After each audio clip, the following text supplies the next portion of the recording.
తెనాలి ఇప్పుడు 2 తెలుగు రాష్ట్రాల్లో ఇదే హాట్ టాపిక్. తెనాలి అంటే ఏదో కమల్ హాసన్ సినిమా కాదు. కూటమి, వైఎస్సార్సీపీ నేతల మధ్య పొలిటికల్ వార్కు కేంద్ర బిందువుగా మారిన ప్రాంతం. వైఎస్సార్సీపీది రౌడీల పార్టీ అని అనేందుకు ఇదే నిదర్శనం అంటూ కూటమి నేతలు, కూటమి సర్కార్కు దళితులు, మైనారిటీలు అంటే చిన్నచూపుకు ఇదే నిదర్శనమంటూ వైఎస్సార్సీపీ నేతలు ఒకరిపై ఒకరు తీవ్రస్థాయిలో విమర్శలు చేసుకుంటున్నారు. అసలు తెనాలిలో ఏం జరిగింది? జగన్ ఏం చేయబోతున్నారు?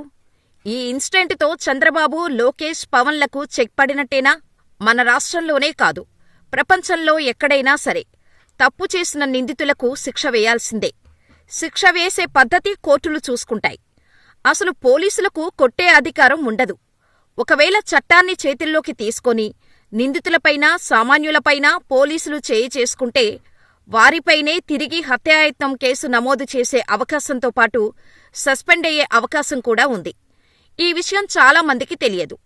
తెలిసిన కొద్దో గొప్పో మంది పెట్టిన కేసులతోనే పోలీసులు చాలా ఇబ్బందులు ఫేస్ చేస్తున్నారు. కాకీ చొక్కా ఉంది కదా అని మొదట రెచ్చిపోయి ఆ తర్వాత సస్పెండ్ అయ్యి కోర్టుల చుట్టూ తిరిగే పరిస్థితి వస్తోంది. సరిగ్గా ఇలాంటి సంఘటనే జరిగింది తెనాలిలో. ప్రస్తుతం 3 యువకులకు సంబంధించిన వీడియో ఒకటి సోషల్ మీడియాలో వైరల్ అవుతోంది. ఈ వీడియోలో 3 యువకులను నడి రోడ్డుపై లాఠీలతో కొడుతుంటే నొప్పిని తట్టుకోలేక కాళ్లు వెనక్కి తీసుకుంటే కాళ్లు సరిగ్గా పెట్టమని పోలీస్ వార్నింగ్ ఇస్తుంటే మరో పోలీస్ ఆ యువకుడి కాళ్లు కదలకుండా కాళ్లపై అతని కాలు బలంగా అదిమిపెట్టి కొట్టాడు. అక్కడితో ఆగకుండా బూతులతో రెచ్చిపోయి ఆ 3 యువకులను కొడుతున్న ఈ వీడియో తెనాలిలోని 2 టౌన్ పోలీస్ స్టేషన్ పరిధిలోని ఐతానగర్లో జరిగింది. ఈ వ్యవహారం బయటకు రావటంతో రాజకీయంగా పెద్ద దుమారమే చెలరేగింది. ఆ వీడియోలో ఉన్న 3 యువకులు బాబూలాల్, చేబ్రోలు జాన్ విక్టర్, డోమా రాకేష్. ఈ 3 యువకులు 1 టౌన్ పోలీస్ స్టేషన్లో కానిస్టేబుల్గా పనిచేస్తున్న చిరంజీవిపై దాడి చేశారని పోలీసులు ఆరోపిస్తున్నారు తప్పితే ఎటువంటి ఆధారాలు మాత్రం బయటపెట్టడం లేదు. ఈ క్రమంలో ఏప్రిల్ 27న పోలీసులు అరెస్ట్ చేశారు. అంతేకాకుండా వారిపై పలు కేసులు, రౌడీషీట్లు కూడా జారీ చేశారు. అనంతరం వారిని ఐతానగర్ ప్రాంతానికి తీసుకువెళ్లి నడి రోడ్డుపై కూర్చోబెట్టి లాఠీలతో కొట్టారు. 2 town CI Ramulu Naik, 3 town CI SA Ramesh Babu నడి రోడ్డు మీద వారిని అరికాళ్లపై లాఠీలతో కొట్టిన వీడియో సోషల్ మీడియాలో చక్కర్లు కొడుతోంది. యువకులు దెబ్బలకు తాళలేక కాళ్లు ముడుచుకోగా సీఐ రాములు నాయక్ బూటుకాళ్లతో తొక్కి కొట్టడం వీడియోలో కనిపిస్తుంది. గంజాయి మత్తులో కానిస్టేబుల్పై దాడి చేశారంటూ పోలీసులు ఆరోపణలు చేయటం, ఆ 3 యువకులను చావబాదటం రాష్ట్రవ్యాప్తంగా చర్చనీయాంశంగా మారింది. నిందితులు తప్పు చేసినట్టు భావిస్తే అరెస్ట్ చేసి కోర్టు ముందు హాజరుపరచాలి. తప్పు చేశారనే ఆధారాలు చూపించాలి. అంతేకాని ఇలా దాడికి తెగబడటమేంటని కొన్ని వర్గాల నుంచి విమర్శలు వచ్చాయి. తప్పు చేసినా నిందితులను కొట్టే హక్కు పోలీసులకు లేదని చట్టం చెబుతోంది. కానీ నిబంధనలు తుంగలో తొక్కి రక్షణ ఇవ్వాల్సిన పోలీసులే ఇలా అమానుషంగా ప్రవర్తించటమేంటని మానవ హక్కుల సంఘాలు, ప్రతిపక్ష నేతలు ఏంటని ప్రశ్నిస్తున్నారు. దీనిపై వైఎస్సార్సీపీ కాస్త ఘాటుగానే స్పందించింది. రెడ్ బుక్ రాజ్యాంగాన్ని పక్కాగా అమలు చేస్తున్నారని మండిపడింది. వైఎస్సార్సీపీ చేస్తున్న దాంట్లో నిజం లేకపోలేదు. 2019లో వైఎస్సార్సీపీ నేతలు, సానుభూతిపరులపై ప్రతాపం చూపిన కూటమి సర్కార్ ఇప్పుడు సామాన్య ప్రజలపైన తన జులుం చూపిస్తోందని, దీనికి ఉదాహరణ తెనాలి యువకుల ఘటనే అని అంటున్నారు వైఎస్సార్సీపీ నేతలు.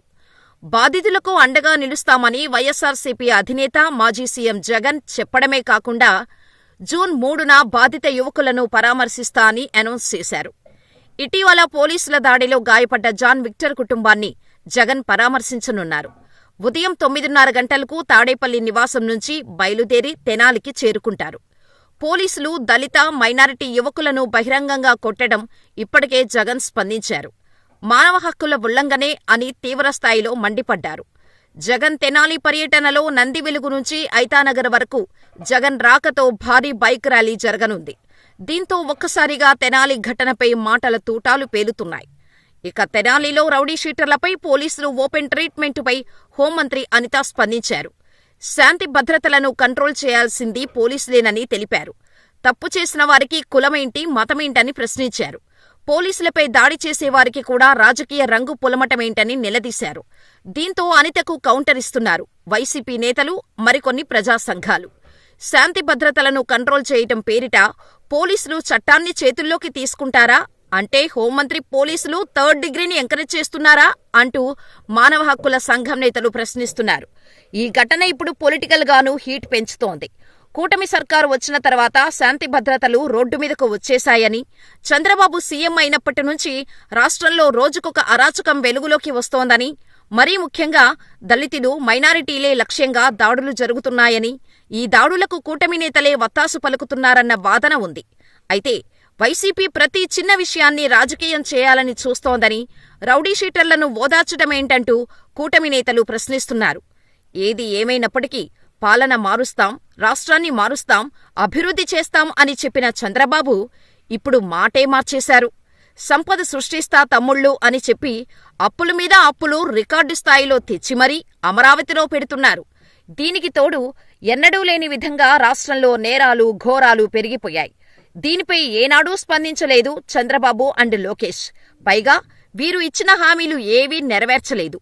అంతేకాకుండా మైనారిటీ, దళితులపై దాడులు జరుగుతున్నా గట్టిగా యాక్షన్ తీసుకోకపోవటం పెద్ద మైనస్ అవబోతోంది కూటమి సర్కార్కి. కూటమి సర్కారు వైఫల్యానికి మరీ ముఖ్యంగా దళితులు, మైనారిటీలను చిన్నచూపు చూస్తుందనటానికి తెనాలి యువకుల ఉదంతమే నిదర్శనం అంటున్నారు.